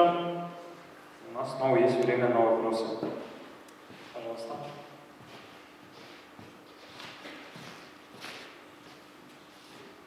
Социально важный и ответственный проект. Единственный вопрос, почему именно школа 44, можно не отвечать. То есть это должен быть все-таки такой масштабированный проект, чтобы дети по всему городу могли иметь досягаемые такие площадки. Вот. Я ждал, не дождался самой вот этой площадки, как она выглядит, чем она отличается. Это раз. Я вот от социальной политики далек, но имею представление, что самое главное в работе с детьми с ограниченными возможностями, да, это не акцентировать внимание на том, что у них вот эти возможности ограничены, а наоборот, вливать их в общую среду. Так, это первое. И второе. Вменяемый бюджет, нормально оформленный. Единственное, что вот эти бюджеты, да, которые вы в свои проекты помещаете, их нельзя делать конечным. То есть вы один раз какой-то закупили, и все, и на этом забыли. То есть должно быть обслуживание. Да, вот это все должно быть строительно-монтажная работа, обслуживание ежегодное, там, грубо говоря, на период 5-6 лет все равно это должно быть рассчитано. То есть зарплаты. Иначе это у вас поставлено, и оно там сгниет за 2 года, и вам заново придется это проходить. Все, спасибо. Спасибо за вопрос. Почему именно 44-я школа? Потому что я сам в этой школе учился, и мне было проще договориться с преподавателями, директорами туда попасть, пройти и сделать фотографии. Да, как вы и сказали, это можно применить к любой школе, абсолютно любой. Но выбрать 44-ю. Вот так. Там как? Много детей? Была ситуация, что к нам в класс поступил мальчик, у него было ДЦП в легкой форме. Он проучился у нас буквально месяц и потом ушел в 60-ю школу. Ребята, если можно, чуть поподробнее, а ваша роль в этом проекте какая? Моя? Нет. ваша, то есть команда, да, ваша, я так понимаю, площадки есть, наверняка они предложения, оферы свои закидывали для обустройства. А вы как вот передаточный популяризатор, посредник этой идеи, да? Ну, скорее, да. Получается, ну, мы посмотрели, как в других городах это реализуется.